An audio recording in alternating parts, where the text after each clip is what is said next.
As the president of the Windward Islands Teachers Union, I would like to wish all the teachers and all the staff at the schools, all our members then in general, we would like to wish them a happy and prosperous new year, looking into the new year.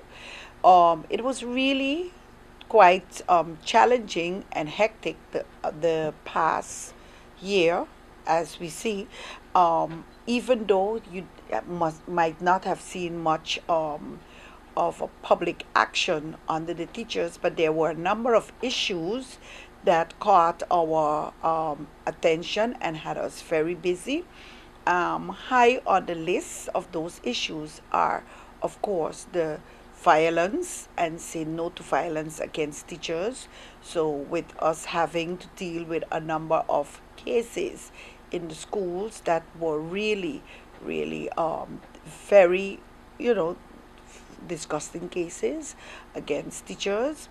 We also had the opportunity to look at a policy for the behavior policy because it is quite difficult right now with compulsory education to actually even have a child suspended, much less to have that child removed from one school and placed it in the next. There's a certain procedures, of course, that have to be followed.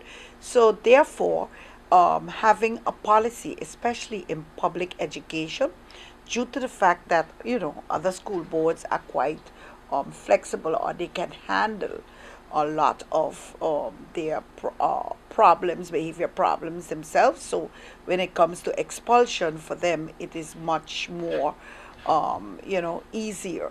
And then as a public school, you end up having to accommodate all the students, the good, the bad, and the in between, and therefore we definitely had a lot on our plate.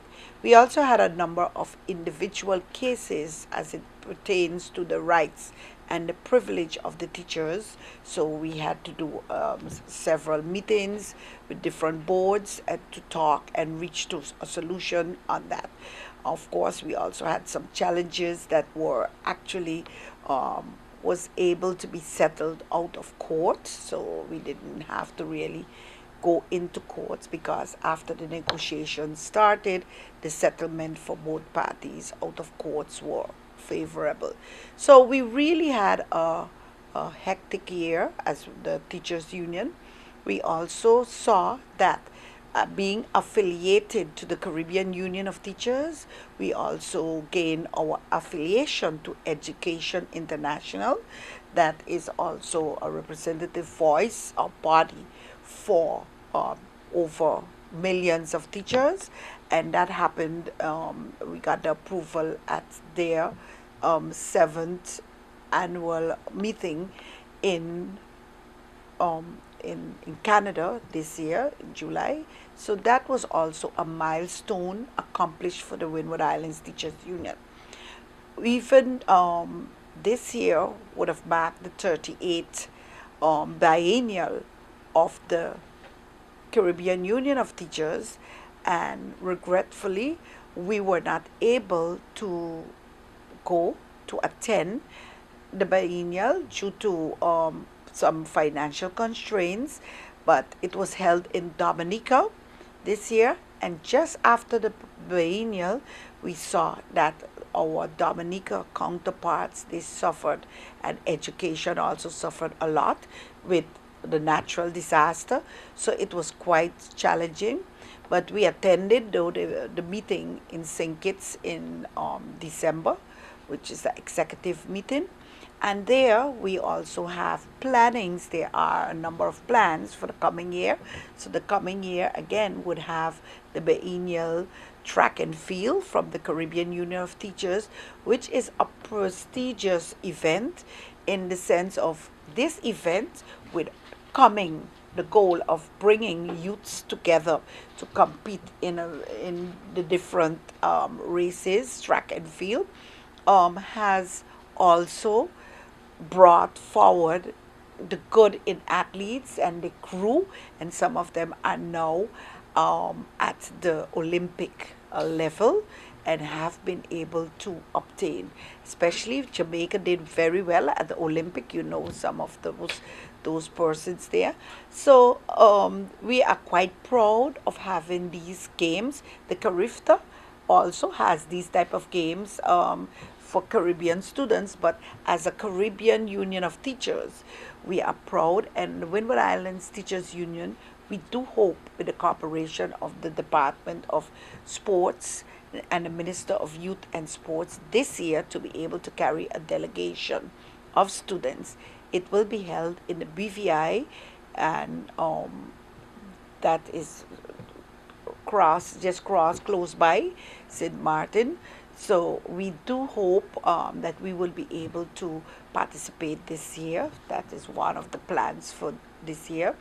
Of course, as president of the Windward Islands Teachers Union, I'm also president of the Windward Islands Chamber of Labor Union for this term, and I do look forward to being able to champion a lot of different issues.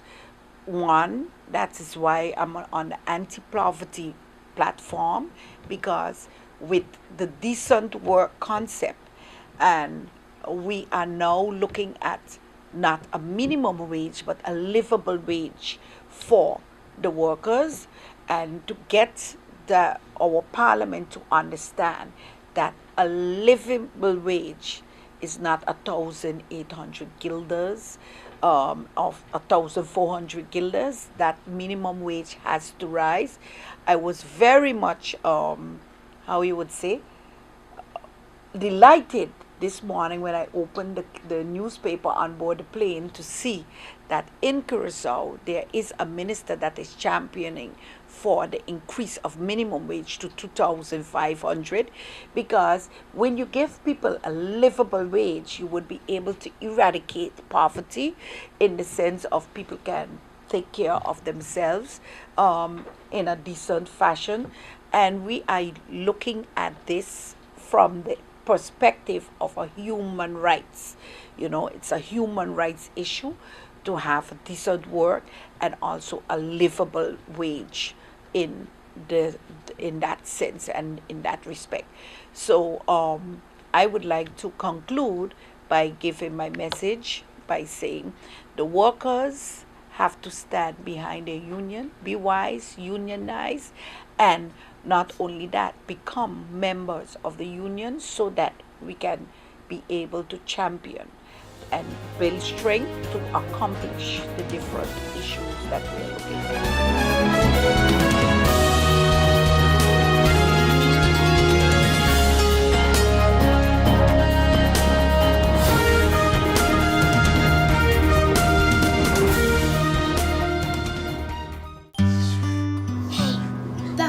Superpowers. Powers? It makes people suddenly appear.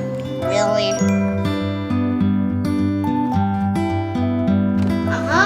You appeared. It makes people suddenly appear. At the right time. Santa! Festive feast from KFC. The taste that brings everyone together. So good. Bob, I can understand why you're parking so carefully. Of course, when you can get 80% discount on your Be Sure car insurance. But that's overdoing it, Bob. Are you be sure? Be sure. Yeah! Oh my, what an inventory list, and so unnecessary. But wait, your home contents are all insured by Be Sure. That means that you determine the amount you want to insure. No inventory list, no hassle. Are you be sure? Be sure. I'm feeling funny, man. I feel like I'm getting a pain in my chest. I got this. You sure? Yes. It's 30 breaths and 2 compression. Give her air. Oh, Monique, look, she waking up. No, Farah. It is not 30 breaths and 2 compressions. It is 30 compressions and 2 breaths. CPR can be done in 3 simple steps. Step 1, check and call. Step 2, press down or pump. Step 3, below. I got it now. It's 30 compression and 2 breaths. CAB. GEBE has been faithfully serving the communities of St. Martin, powering your home and our economy. Come rain or shine, our qualified team of professionals are working hard 24 hours a day to provide you and your family with safe, reliable electricity and water. We use the latest technologies and test our products daily to maintain the highest international standards. Our friendly staff is always there to assist you, whether in person, over the phone, or online. We are committed to constantly improving our products and services, making them more efficient, effective, and environmentally friendly to serve you better today and our next generation of clients tomorrow. GEBE, powering a brighter future. Our friend Megawati is here with tips to save you energy. 1. Turn your airco temperature up. 2. Use a ceiling fan instead. 3. Buy energy-saving products. Save some green with NVGEBE. Need a loan that's quick and easy. Island Finance. Up to 50,000 guilders really easy. Island Finance. For education, a renovation, that's no problem. Yes, it's true. That's not all. They're quick and friendly too. Island Finance. Appliances, vacations, even fix your car. You can depend on Island Finance.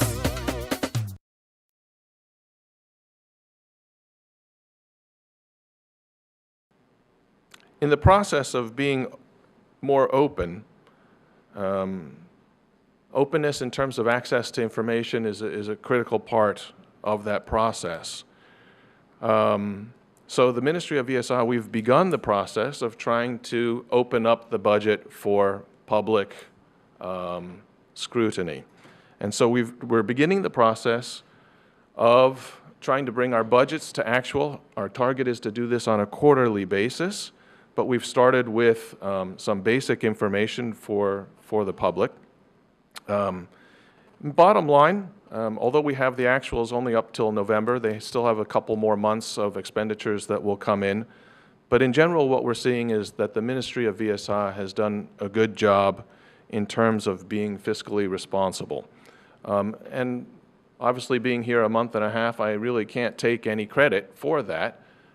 It really is our acting SG, Joy Arnell, and our financial controller, Roxanne Hall, and obviously the rest of the civil servants within the ministry who have operated in a fiscally responsible manner.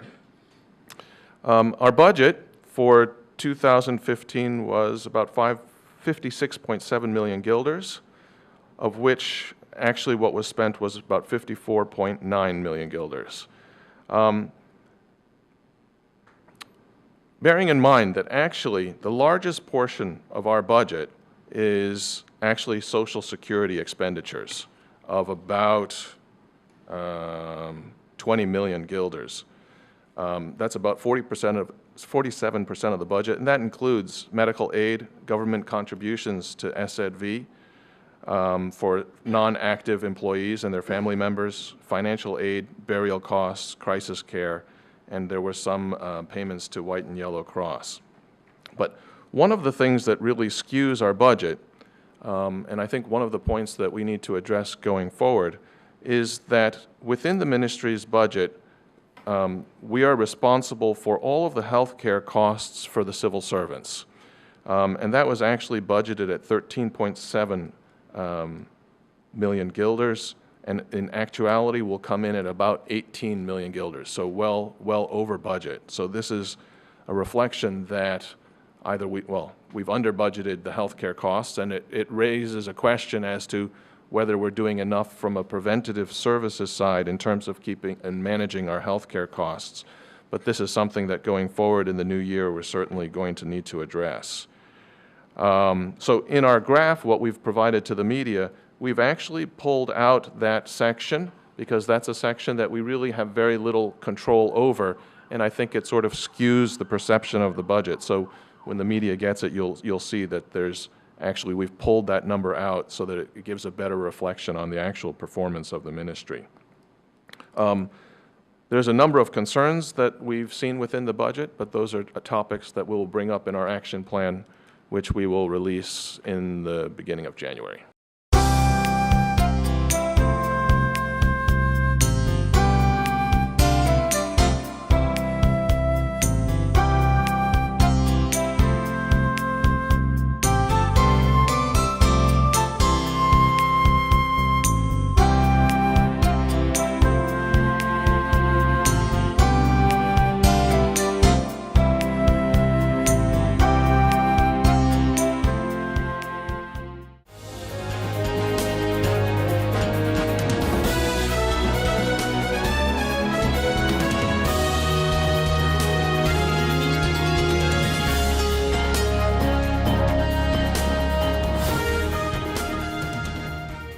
So what's your idea of holiday happiness?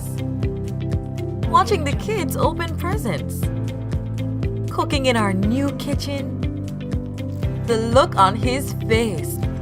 Add to your holiday happiness with a loan from Scotiabank, and you could win a trip for two to Miami and other great prizes. Visit your Scotiabank branch today and talk to a representative about getting your loan. Contest ends January 15th. Conditions apply. Scotiabank. Discover what's possible.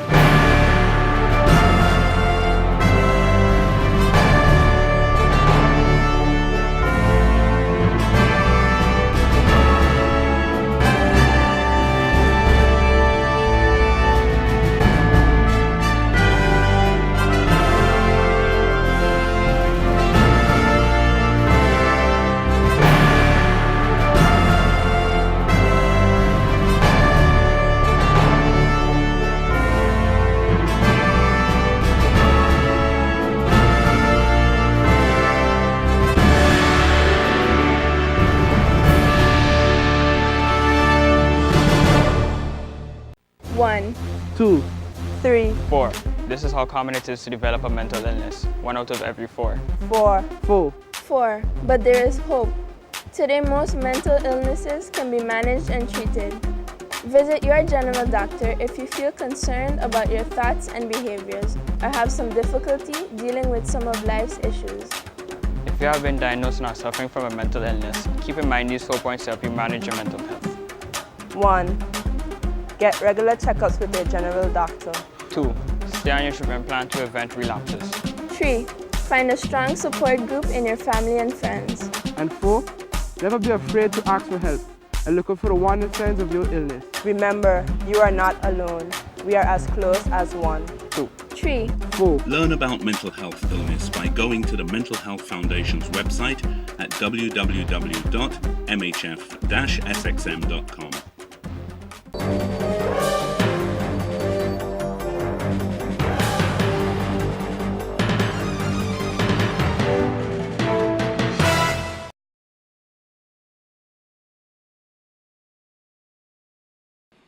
The major change is that we change the laws to ensure, or not to ensure, to say basically that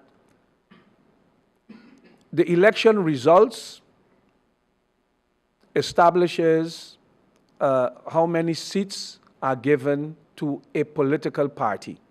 So if we look at the results of 2014, we would have had 4 parties that won seats. The UP had 7 seats, the National Alliance had 4 seats, DP 2 seats, and the USP 2 seats. So 4 parties had seats. The instruction given by the governor is to form a government that relies on a majority in Parliament. We want to change that in that a government has to have support of 1 or more parties representing a majority. Now, why do I emphasize parties? It would mean that a government would have to be formed either between, let's say, the UP and the DP, 9 seats, the UP and USP, 9 seats, the DP and not the DP, the UP and National Alliance, 7 and 4, 11 seats, or the combination red, white, and blue, which would have been 8 seats, or any combination of UP and any 2 or 3 parties that forms a majority. If you do that, if you form a government of, let's say, the 8 seats that represented red, white, and blue, and one leaves,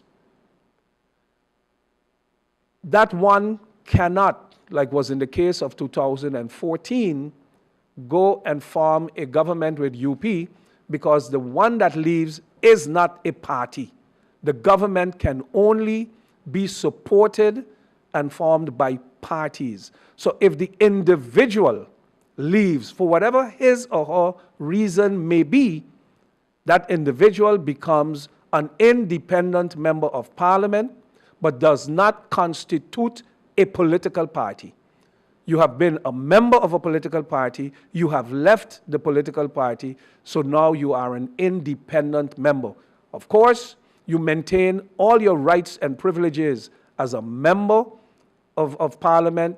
You are entitled to and you're supposed to vote on any issue in parliament, but in terms of lending support for the realization, for the swearing in of a government, the only way a government can be sworn in, that government would have to show that they have support of a majority in parliament made up of political parties.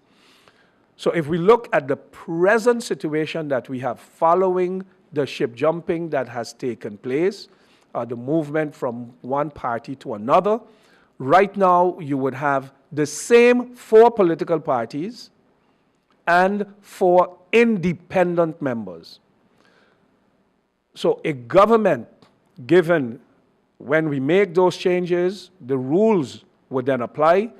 UP would have 5 seats, the National Alliance still with 4 seats, the DP with 1, USP with 1. The 4 independent members will not be able to come together, let's say the 4 of them, with 4 others to form a government. The government would have to be formed between the 4 political parties. They would have to find a majority. The only majority that would be possible given those rules would then be the UP with 5 seats and the National Alliance with 4 seats. If those 2 parties decide we can't work together,